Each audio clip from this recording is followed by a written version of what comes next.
Hai teman-teman, apa kabar? Jumpa lagi sama aku dan Juju. Kami masih ngomongin sesuai janji kami kemarin. Kami pengen ngebahas tentang universal design dan apa Ju? Ego-ego, Ergonomi. ergonomi, antropometri. Nggak tahu deh itu ergonomi, antropometri itu makanan apa, universal design itu makanan apa. Tapi yang jelas kita ada Juju di sini yang ngawanin kita, yang nemenin kita karena dia udah kurang lebih 4 tahun ya Ju sekolah desain. Tentu dia paham banget nih Sudah dengan 4 yang tahun tidak tidur. 4 tahun tidak tidur. Oke. 4 tahun dia lembur-lembur tentang desain, tentu dia paham lah apa Ju universal design itu Ju. Boleh Universal jelasin? design adalah sebuah desain yang memang bisa dipakai untuk semua orang sih. Aha. Untuk Secara semua garis orang. besar seperti itu. Supaya semua orang juga bisa pakai itu dan bisa menggunakan dengan enak atau dengan nyaman lah. Oh. Nah tapi universal design tuh Ju ya, kalau aku ngobrol sama teman-teman komunitas tentang aksesibilitas ruang publik, selalu arahnya ke universal design. Kenapa sih Ju? Karena dengan adanya universal design sih supaya dengan harapan semua orang bisa pakainya dengan nyaman itu lagi. Balik lagi ke pakainya Supaya dengan nyaman. Berarti universal design tuh desain yang diapain supaya orang Desain nyaman? yang disesuaikan untuk rata-rata semua orang yang memakainya. Misalnya kalau di Indonesia, Aha. kita kan juga termasuk Asia kan. Mm-mm. Jadi rata-rata orang Asia yang mungkin secara tinggi nggak mungkin lebih dari 2 meter. Mungkin ada beberapa. Tapi secara rata-rata pasti di bawah 2 meter. Maka pintu itu tingginya 2 meter kayak gitu. Oke. Dan orang bule kalau kesini pasti kejedot ya. Ya mungkin sih beberapa. Iya kan? Berarti kan memang pintu-pintu di luar negeri mungkin lebih tinggi gitu ya. Mungkin. Oke. Dan kalau universal design untuk aksesibilitas teman-teman difabel berarti menyesuaikan juga dengan bentuk tubuhnya teman-teman difabel ya. Iya. Jadi kayak misalkan ada Misalnya pukul, kayak salah satunya sih elevator yang mungkin sudah bisa dilihat di channel YouTube-nya yang di video yang sebelumnya. Iya bener elevator di Gedung Ki ini kami masih ada di Gedung Ki ini karena banyak banget spot untuk duduk-duduk dan kami berdua bisa ngobrol ya. Iya sih, memang di sini enak. Iya, balik lagi ke topik. Jadi gimana?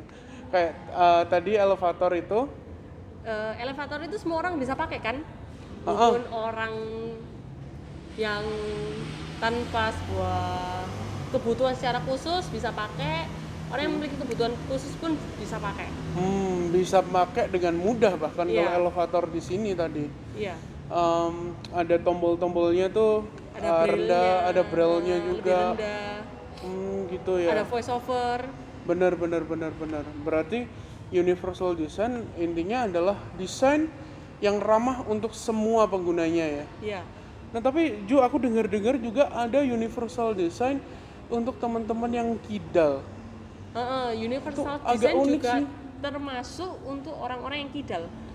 Enggak, Jadi jadi gimana universal misalnya? design, universal aja namanya itu secara keseluruhan. Bener sih, universe. Nah, berarti semua orang bisa pakai. Tak terkecuali orang-orang yang kidal pun. Mungkin kebanyakan seperti anggapannya kita kuliah selalu ada mejanya yang di depan itu dan itu selalu buat anak tangan kanan. Tapi kalau di Petra ini juga ada yang buat anak-anak tangan kiri. Oh ya? Iya. Wah. Di dalam kelasnya. Oh, ada ya kursi yang berarti ya kalau biasanya Biasanya yang kita di kanan. tangan kanan tuh ya untuk tataan nulis itu ya. Berarti Ada untuk beberapa yang buat tangan kiri. wow. Jadi memang buat anak-anak yang kidal. Wah, asik. Ada juga ya, makanya aku juga baru ngerti nih karena tadi juga sempat ngobrol-ngobrol dikit tentang universal design. Aku baru ngerti, baru nggak teman-teman. Kalau ternyata universal design tuh nggak sebatas untuk teman-teman difabel loh ternyata, tapi juga untuk semua golongan, semua jenis manusia. Iya, semua jenis manusia. Nah, Ju, balik lagi ke tadi Ju yang aku susah banget nyebutin tuh si ego-ego itu. Ergonomi. Nah, ergonomi tuh itu makanan apa tuh? Ergonomi adalah desain yang memang disesuaikan supaya kita dapat bekerja dengan nyaman, lebih produktif. Oke, Dan- itu ergonomi. Dan mungkin supaya kita juga terhindar dari sesuatu yang dinamakan kecelakaan. Berarti ergonomi ini juga bisa ergonomi ini bagian dari universal design atau gimana nih? Bisa masuk juga. Karena kayak di desain itu juga saling melengkapi. Oh, mungkin juga untuk sekilas info juga, secara universal design itu tidak cuma ngomong tentang tubuh kita, tentang bentuk tubuh kita atau kebiasaan, tapi kebiasaan juga termasuk, budaya juga termasuk. Kebiasaan budaya. Jadi universal design itu juga selain meliputin tadi bentuk tubuh kita, juga kebiasaan budaya. Selain memudahkan aksesibilitas, juga merupakan salah satu juga prosedur keamanan ya Ju ya. Iya. Selain dia harus nyaman dipakai, dia juga harusnya aman kan tentunya. Iya. Dan untuk ergonominya. Dan ergonomi inilah yang bertugas. Berarti tadi teman-teman kita tadi belajar universal design. Terus kita juga belajar ergonomi, bahwa universal design mengatakan bahwa semua yang dibangun, semua yang ada itu harus nyaman digunakan untuk seluruh orang, bisa nyaman untuk seluruh orang. Tapi nyaman aja tentu nggak cukup teman-teman, harus ada amannya. Nah amannya ini tugas si ergonomi. Ergonomi tidak hanya nyaman tapi juga aman dan nyaman. Aman dan nyaman, benar. Jadi yang ditekankan di ergonomi ini keamanan dan kenyamanannya yang lebih dan produktivitas. Nah itu teman-teman, aman, nyaman, produktivitas. Jadi universal design, ergonomi itu adalah satu pemikiran, satu gagasan ya Ju, berarti untuk menyediakan ruang yang sangat ramah untuk kita semua manusia, tidak terkecuali teman-teman difabel ya. Untuk bisa nyaman beraktivitas, bisa aman beraktivitas, dan tentu bisa menjadi individu-individu yang selalu produktif. Nah Ju, tadi kan kita universal design udah, ergonomi udah. Nah sama antropometri. Nah apa tuh? Antropometri ini bagian juga dari ergonomi. Untuk menciptakan sebuah kursi yang nyaman, yang ergonomis, kita harus memulainya dari mengetahui ukuran-ukuran tubuh mereka. Seperti ukur baju lah. Diukur satu-satu. Telapak tangan, mungkin dari kaki, panjang tinggi lutut dan sebagainya. Banyak sih. Berarti harusnya kalau aku bisa dibikinin ya sesuai antropometriku gitu, bangku yang gede. Iya, supaya aku nyaman.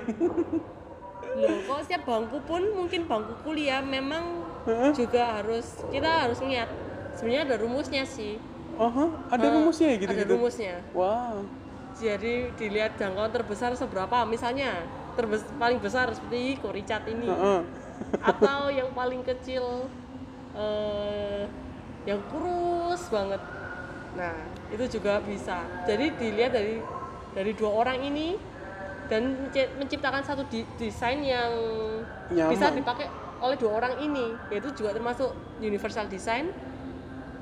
Dan itu juga bisa ngomong tentang ergonomi secara mungkin seperti bangku ini secara sandarannya itu enak. Bener banget sih. Dan gak ngerusak postur tubuh kita. Bener banget sih. Dulu waktu aku kuliah di S1 ku dulu ataupun juga di S2, bangku-bangkunya itu sering kesempitan. Nah, itu berarti itu harus direvisi secara yang universal design-nya, secara ergonomisnya. Kata teman-teman yang harus direvisi malah tubuhku supaya kerusak. Ya itu bisa jadi sih, supaya makin sehat. Iya sih, benar-benar. Berarti kalau bicara soal universal design itu nggak terbatas pada aksesibilitas teman-teman difabel ya, tapi untuk seluruh manusia. Balik lagi ke situ.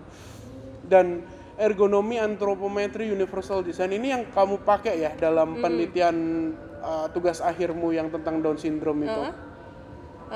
Ya, aku lebih mendalami ke antropometrinya karena Down syndrome sendiri punya ciri khas yang secara tubuh fisik mereka tuh seperti contohnya mereka lebih pendek-pendek daripada kita. Terus yang kedua mungkin ototnya mereka tuh secara seratnya mereka nggak sebanyak kita, jadi mereka tuh lebih lemah. dan setiap engsel-engselnya ini lebih lost gitu loh. Engselnya mereka itu lost, jadi mereka nggak punya kekuatan. Jadi lebih rentan lah ya istilahnya. Dan tidak hanya itu, mungkin secara tubuh mereka lebih kayak gemuk-gemuk gitu. Ada yang kurus tapi ada yang gemuk, dan mereka memiliki penyakit bawaan yang banyak. Jadi harus nyesuaiin mereka, diukurin satu-satu. Terus misalnya kalau jangkauan mereka seberapa jauhnya, seberapa tingginya, nah itu semuanya disesuaiin mereka sama bentuk dan karakteristik dia gitu. Kemampuan mereka kayak gimana. Nah berarti kemarin waktu penelitianmu kemarin tuh bikin desain gerobak stick dan workspace-nya itu ngukurin mereka satu-satu gitu? Iya, ngukurin mereka satu-satu kayak mau bikin baju. Oh, beneran? Bener-bener harus kayak lebar panggul, lebar bahu, panjang tangan, panjang telapak tangan. Dan semua itu harus bener-bener dihitung ya? Iya, bener-bener dihitung. Supaya mereka juga nyaman bekerja, aman juga, dan lebih produktif juga ya? Iya. Ya itu karena aku berpikirnya pengen ngubah setiap kelemahan mereka menjadi sebuah kekuatan mereka. Jadi pengen menunjukkan power mereka. Iya. Bahwa tadi ya seperti di perbincangan kita sebelumnya tentang pure love itu ya. Kamu pengen menampilkan bahwa mereka ini loh, mereka bisa bekerja dengan apa adanya, dengan pure love mereka tuh berdaya kok, bukan mereka yang bergantung. Dengan kamu nunjukin, membuatkan mereka sebuah desain untuk mereka bekerja secara nyaman, aman dan produktif. Wow, keren. Mantep banget. Thank you Juju udah sharing ke kami semua, ke teman-teman semua tentang apa itu universal design, tentang apa itu ergonomi dan apa itu antropometri. Thank you karena ini banyak banget dibahas juga di teman-teman komunitas difabel tentang apa itu universal design. Dan ternyata teman-teman, universal design itu tidak terbatas hanya kepada aksesibilitas bagi teman-teman penyandang difabel, tapi universal design itu adalah untuk menciptakan ruang yang nyaman untuk kita semua manusia. Itu teman-teman. Tidak hanya ruang tapi segala sesuatunya, walaupun benda sebuah, juga ya. Ya, furniture ataupun sebuah habit baru. Supaya mereka juga kita nyaman. Tadi yang jadi inti juga itu ya.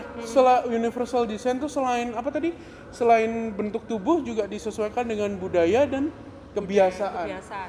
Nah, itu yang penting teman-teman juga, bahwa kita nggak boleh nih sok-sokan seperti di luar negeri kan bisa kayak gini, luar negeri tuh bisa seperti ini.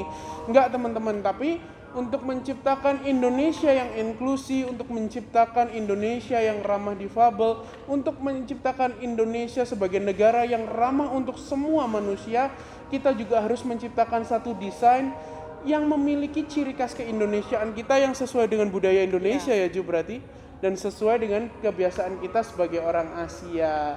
Itu teman-teman, so thank you banget Juju udah ngobrol-ngobrol, udah sharing info-info, udah sharing ilmu juga ke kita semua. Semoga teman-teman juga bisa mendapatkan manfaatnya. Kalau teman-teman ada pertanyaan, silakan teman-teman bisa komentar di bawah, atau teman-teman ada diskusi, teman-teman ada kritik, teman-teman ada saran, ada masukan, silakan loh teman-teman. Kolom komentar ini terbuka untuk teman-teman, dan mungkin nanti Juju juga akan balesin kalau ada pertanyaan dari teman-teman semua. Mungkin pengen tanya-tanya lebih lanjut dan lebih detail. Betul, silakan teman-teman. Oke teman-teman, diskusi terbuka untuk kita semua. Nah, sekian teman-teman kontenku dengan Juju kali ini. Thank you so much Juju udah sharing. Dan teman-teman, aku nggak bosan-bosan untuk selalu menghimbau teman-teman untuk selalu mematuhi protokol kesehatan, pakai masker kemanapun teman-teman berpergian, jangan lupa selalu cuci tangan dan physical distancing. Oke teman-teman, sekian dari kami dan salam antusias.